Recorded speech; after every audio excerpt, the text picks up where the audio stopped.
everybody thinking, what are we going to do next year? So it's getting everybody excited about something new for next year that's going to help all our students. So it puts us together as a group. Like, we have a committee that we can go to that understands what our vision is and where we want to go next. We've seen success already.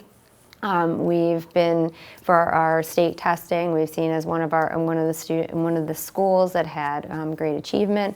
So I think that moving forward, we're going to continue with it. We have such great support. So between the support that we have helping, it was an easy thing to do. The project was fun to do, but I think just having the people and having Juan and Christine and everyone there to kind of guide you through the process, it was definitely easy to manage and go through. It wasn't an extra thing. It was what we were already doing, so it was easy to implement.